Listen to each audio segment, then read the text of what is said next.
তো আবারও চলে এলাম SHR ইভি ট্রেনিং সেন্টার থেকে। এই যে ইস্টম্যানের চার্জারটা দেখছেন আপনারা, ঠিক আছে, এই যে ইস্টম্যানের চার্জারটা, এখন চার্জারটি চালু হয়েছে। চার্জারটার যে প্রবলেমটি হচ্ছে আপনাদের এই যে সুইচ অন করলে, এই যে সুইচ অন করলে এই 17 ভোল্টটা ড্রপ হয়ে 11 ভোল্টে চলে আসছিল, ঠিক আছে। তো এখানে যে সমস্যা আমরা পেয়েছিলাম, এখান থেকে এই সেকশানটুকুর মধ্যে সমস্যা ছিল। এবার সেই সমস্যাটা আমরা কিভাবে খুব সহজে সমাধান করেছি সেটা আপনারা, এক মিনিট লাইনটা বন্ধ করি, সেটা আপনারা আমাদের ট্রেনিং সেন্টারে আসলে আশা করি জানতে পারবেন।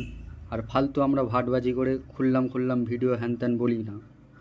আর ডায়াগ্রাম আমাদের ট্রেনিং সেন্টারে আসলে ডায়াগ্রাম আপনারা নিজেরাই তৈরি করবেন আশা করি, সার্কিট পিসিবি ট্রেস করে, এটুকু বলতে পারি। নিজে হাতেই ডায়াগ্রাম তৈরি করবেন, একটা বোর্ড থেকে নিজে হাতেই ডায়াগ্রাম তৈরি করে কাজ করে যাবেন, তার অভিজ্ঞতা আশা করি আলাদা হবে। আর ডায়াগ্রামের কথা যদি আমি বলতে যাই, আপনারা স্কুলে পড়াশোনা করেছেন, যাই হোক, স্কুলে যেসব সাবজেক্ট নিয়ে আপনারা পড়াশোনা করেছেন, আপনি যদি চাকরি করতে যান সেসব বিষয়গুলো কি কাজে লাগে? গেলে আপনাকে আগেই জিজ্ঞাসা করা হবে আপনি কম্পিউটার জানেন কি না।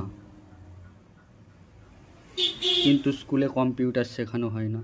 আরও আদার্স অন্যান্য যেগুলো, আপনি কোনো জায়গাতে কাজ করতে গেলে কম্পিউটার জানেন কি না, হ্যান ত্যান প্রচুর কিছু, কিন্তু বইয়ের সেই ইতিহাস হ্যান ত্যান সেগুলো কিছুই কাজে লাগে না। তো ডায়াগ্রামটা হচ্ছে সেরকমই কিছু, ঠিক আছে। ডায়াগ্রাম দিয়ে আপনি কোনো দিন জীবনেও কাজ করতে পারবেন না, এটা 199% আমি লিখে দিচ্ছি। ডায়াগ্রাম দেখে 1% কাজ করতে পারবেন। কারণ ইলেকট্রনিক্স কাজটা পুরো বুদ্ধির খেল, পুরোটাই বুদ্ধি। আপনার আউট নলেজ বুদ্ধি যতটা থাকবে, আপনি ইলেকট্রনিক্স কাজে ততটাই সাকসেস হবেন।